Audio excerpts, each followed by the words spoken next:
welcome to the deep dive. Okay, so if you run a business, especially a small or medium-sized one, you might be thinking about cyber risk all wrong. Maybe you're picturing these super complex zero-day attacks from, like, nation states as your biggest threat. Yeah, but when you actually look at the source material, what it consistently shows is, well, the opposite, really. Your biggest risk isn't usually that high-tech stuff. It's basic human psychology, often under pressure. The data's pretty clear. Something like 7 out of 10 security incidents start with a simple phishing email. It's still the main way attackers get in. And that's exactly what we're digging into today. We're way past those old, badly spelled emails. Right? Today's phishing is sophisticated. We're talking pixel-perfect login pages, urgent invoices that look totally legit, and some really alarming new stuff like AI voice clones of the CEO calling financing, hey, I need you to wire 50 grand, like right now. Exactly. So our mission here in this deep dive is pretty straightforward. We want to cut through that noise, really unpack why modern phishing works so well, talk about the real costs of just one wrong click, and then, crucially, lay out a practical layered defense plan for you, one that brings together your people, your processes, and the right technology to build genuine resilience. Okay, let's start right there. The psychology. Why does phishing still trick smart people, people who are usually careful? Well, the core strategy for attackers is all about efficiency. Why spend ages trying to hack a system when you can just hack someone's attention? They know good employees are busy, they need to be responsive. Attackers basically exploit that speed. The sources really emphasize timing, too. How do they use stress points to, get that click? Oh, they absolutely target those crunch times. Think about it. End-of-month invoicing, payroll deadlines, maybe an urgent DocuSign request when everyone's scrambling. That sense of urgency, that stress, it just overrides our natural caution sometimes. And the fakes themselves. They're almost indistinguishable now, aren't they? They really are. Phishers create these perfect copies of brands you trust implicitly. Microsoft 365, Google, your bank, shipping companies. They nail the layout, the logos, even the little favicon in the browser tab. They often get TLS certificates too, so you see that padlock, which gives a false sense of security. And they use obfuscation, like substituting a 0 for an O in Microsoft. Microsoftlogin.com. Easy to miss when you're moving fast. And if the fake branding isn't enough, what about things like thread hijacking? That sounds particularly nasty, using existing trust against someone. Oh, it's incredibly effective and insidious. If an attacker compromises, say, a supplier's email, they don't send a new email to you. They reply inside an ongoing conversation you're already having with that supplier, so the email comes from someone you trust about a topic you recognize. Like the source material says, the trust is basically pre-installed. You're already primed to believe it's legitimate. And it's not just email anymore, is it? They're hitting us everywhere. Everywhere. Email, SMS, that's smishing messaging apps like Teams or Slack, even physical QR codes on posters now. Quishing. They're basically meeting the user wherever they are, often when they're most distracted, maybe on their phone. Okay, so the mechanics are clear. Let's talk consequences. The so what. What really happens after that one click? I think people underestimate this, especially for SMBs. Yeah, it can be absolutely catastrophic because one click rarely stops there. It usually spirals. We see kind of 4 major outcomes pretty consistently. First, and most common, is credential theft. That fake login page grabs your Microsoft 365 or Google password. Suddenly, the attacker has the keys. They can read your email, access files, reset other passwords, launch business email compromise attacks, impersonating you to clients or vendors. It gets bad fast. Okay, that's credential theft. What's next? Second big risk, ransomware. That attachment you clicked or that link, it drops malware. And within minutes, maybe hours, your files are encrypted, network drives are locked, operations grind to a halt. Then comes the ransom demand, often huge, just to get your business back online. And you mentioned the quieter attacks, too. The ones that don't necessarily lock everything up, but steal money silently. Exactly. That's the third one. Silent fraud. Ah. This is devastating because you might not even know it's happening for weeks. Attackers get into an email account, maybe change the banking details on an invoice you're about to pay, or they use that compromised account to send urgent wire transfer instructions. One single fraudulent payment can just wipe out your profit margin for months. Wow. And the fourth consequence hits beyond the immediate financial loss, right? Reputation and compliance. That's right. Fourth major hit. Suddenly you've lost customer trust, maybe partner confidence too. Your cyber insurance company starts asking really tough questions about your security, and regulators might demand logs, proof of due diligence, stuff you might not even have. What starts as a security issue quickly becomes a legal mess. So to defend effectively, we need to understand how they operate. The sources lay out a kind of playbook attackers follow, don't they? A five-step process. Yeah, it's fairly predictable, actually. Step 1 is the lure. That urgent subject line, password expired, invoice payment due, pending shipment. Something to grab attention. Step 2 is the redirect. They use a link, often shortened or disguised, to send you to their fake site, usually on a freshly registered domain. Okay, lure, redirect, then what? Step 3 is the harvest.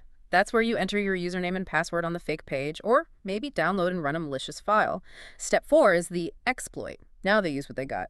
Log into your account, steal data, maybe use MFA fatigue, just spamming you with login approval requests until you accidentally hit approve, or deploy malware. And finally, step 5, monetize. This is where they cash in. Business email compromise, selling stolen data, ransomware demands, supplier fraud, whatever their goal is. Okay, seeing that structure. Lure, redirect, harvest, exploit, monetize.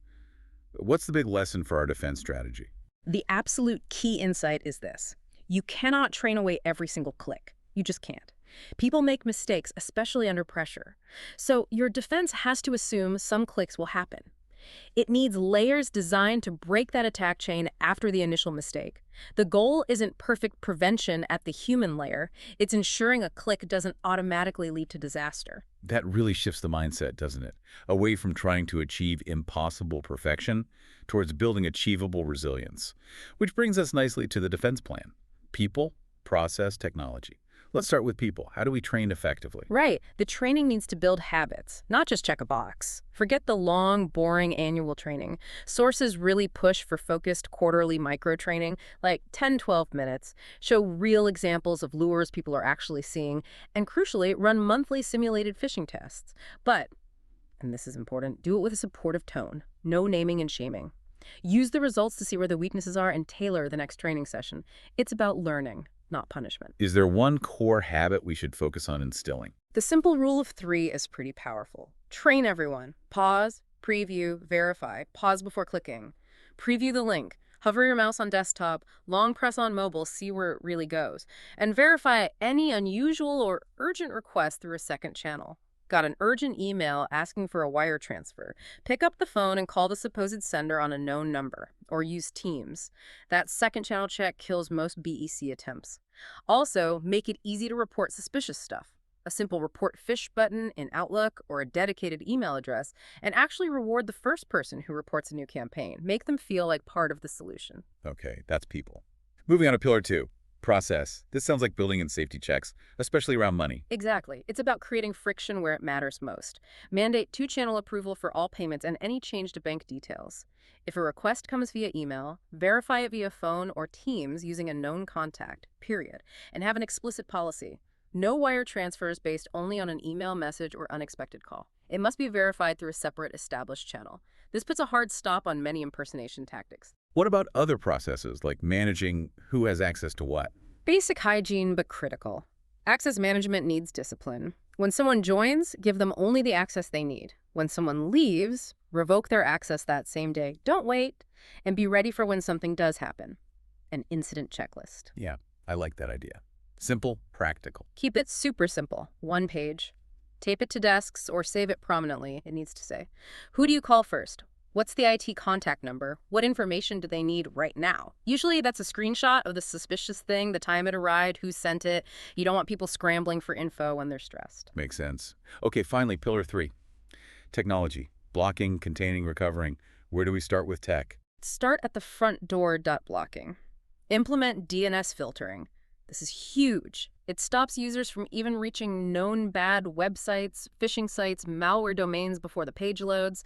Use link protection services, often part of email security suites, that rewrite links and check them in real time when clicked, and control attachments aggressively. Quarantine risky file types automatically, things like .exe, js.iso, .vbs. Lock them entirely if you can. Force Office docs to open in protected view.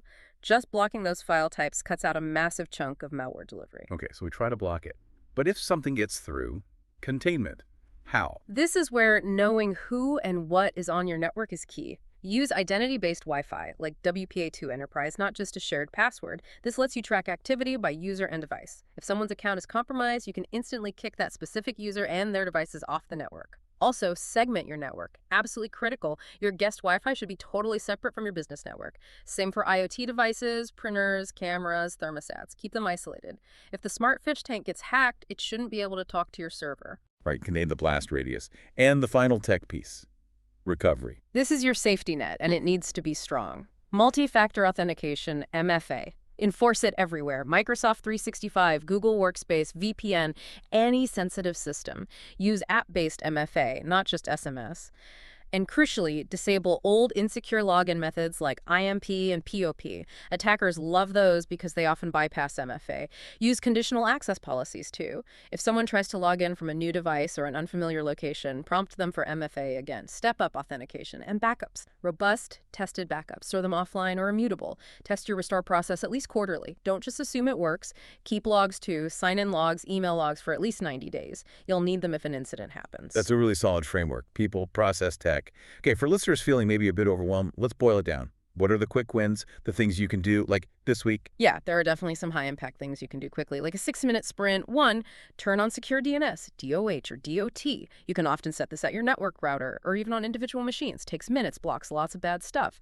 2, go into your email filter settings right now and block those risky attachments. .exe, .js, .vbs, .iso. Just do it. 3, enforce MFA on your main cloud platforms, M365, Google, immediately. And disable legacy authentication, non-negotiable. 4, create those separate Wi-Fi networks, staff, guest, IoT. Most modern routers make this pretty easy. Segmentation 101. 5, schedule a quick 15-minute tabletop exercise. Pick one scenario. Okay, team, fake invoice just arrived asking for an urgent wire. What do we do? Who calls who? Just walk through it. That's a great actionable list. Looking forward now, what are the emerging threats we need to get ready for? AI comes up a lot. Yeah, we need to be prepared for AI supercharging old scams. AI, phishing those voice deepfakes, they're getting better, fast. The rule has to be: treat any urgent call from a supposed executive asking for money or sensitive actions as suspicious by default. The procedure: politely end the call, then verify the request through a completely separate known channel like their official Teams account or a direct callback to their known number. And always require that dual approval for financial actions. And phishing, those QR codes. Yep, physical phishing, train staff. Be wary of random QR codes in public places. Don't just scan anything. And technically, configure web filters to be more suspicious of or even block domains registered very recently. Phishers burn through domains quickly. And maybe encourage staff, if they must scan a suspect code, to try opening the link on a company-managed laptop first, where all your security filters are active, rather than their personal phone. So after putting these layers in place, how do we know if we're actually succeeding? What does success look like? It's measurable. You're not aiming for 0 phishing emails received. That's impossible. Success looks like a lower click rate in your simulation tests, a higher number of blocked phishing attempts reported by your tech, and maybe most importantly, a faster mean time to revoke, MTR. How quickly can you disable credentials once a compromise is reported? Speed matters there. And don't forget the value of protection following users outside the office. Using secure DNS profiles on laptops and phones means that blocking is still working even when they're on coffee shop Wi-Fi. This has been a fantastic deep dive. So boiling it all down, the core idea seems to be you can't stop every convincing message. You just can't. The real goal is building a system, people, process, tech, where one mistake, one click, doesn't cascade into a full-blown disaster for the business. Exactly. And that leads us to maybe a final thought, something provocative for you to consider. Since the best defense assumes someone will eventually click, are you maybe spending too much energy just on prevention, like training, and not enough on the layers after the click? Ask yourself, are you testing your backup restores as rigorously as you test your phishing awareness? Are you drilling that incident response checklist? Because it's in that gap, the space between the inevitable click and the potential catastrophe, that's where real durable business resilience is actually built.